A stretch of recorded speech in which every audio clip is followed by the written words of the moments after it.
Hey, all you people out there. This is Chris here at station SMC 13, and I'm here with two analysts, Malachi and Sean, who will be helping us understand one of John Keats' poems, When I Have Fears. Some background info that you must know is that this poem was written in 1818 in England around Shakespeare's time. When I have fears that I may cease to be, before my pen has gleaned my teeming brain, for high-piled books and charactry hold like rich garners the full ripened grain.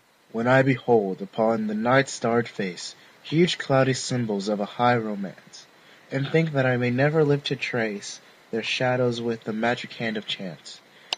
And when I feel the fair creature of an hour, that I shall never look upon thee more, never have relished in the fairy power of unreflecting love.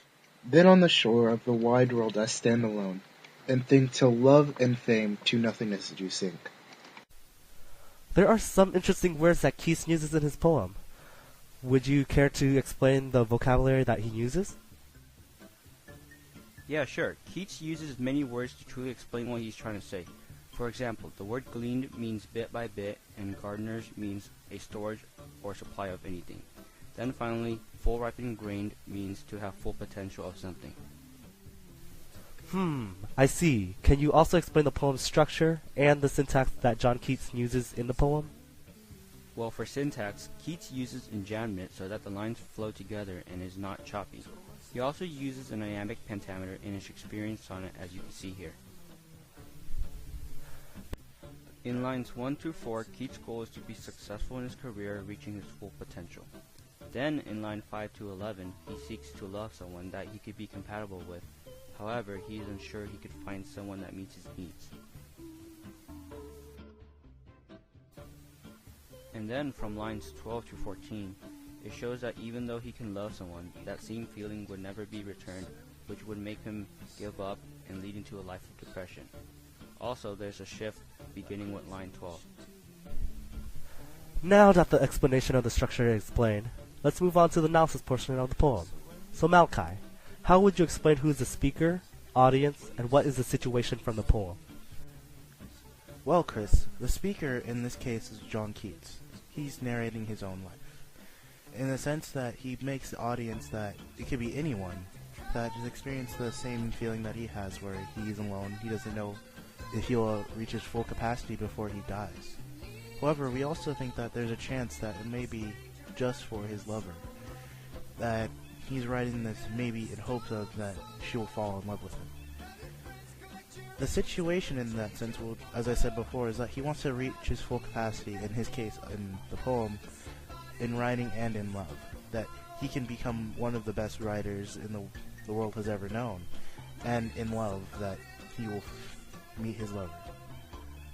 It's fascinating on the idea on how much can be explained just from a poem. Do you know how the tone and the theme is achieved?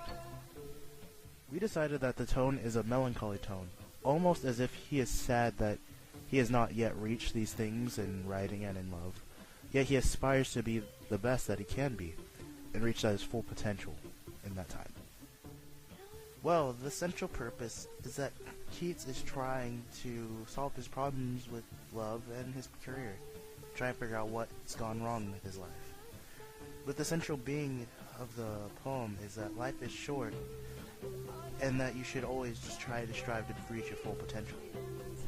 Oh, I think I understand how John Keats uses different literary devices in his poem. Correct me if I'm wrong. For the imagery, in lines 3 to 4, high-piled books and full ripened grain reference the idea on how Keats wanted to write many terrific novels that contains with his fullest potential skills in literature. He uses a metaphor and a simile to explain to the reader how he wishes to achieve greatness in his career before he dies. As in line 5, Night Starred Face, the phrase explains that John Keats was attracted to his lover's face, which is like a shining bright star. His love attracted him by her glowing aura. He also uses a metaphor in line 8 to explain that the shadows were the people that he fell in love with, even though he was unsure on how his relationships would be. As for the symbols and illusions, the symbols represent the amount of work he wants to make, referred in the phrase high-piled books in line 3.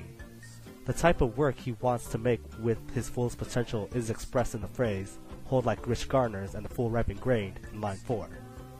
The person that he loves is referred in the phrase, and when I feel fair creature of an hour, in line 9. And the author being unsure of his feelings for his love is referred in the phrase, huge cloudy symbols of a high romance, in line 6. Within the poem, there are no allusions indicated whatsoever. Yep, that sounds about right. Well, that's all, folks. Here at SMC 13, we had Malachi and Sean helping us explain the poem When I Have Fears by John Keats. Tune in next time and you'll be hear more about explanation of poems.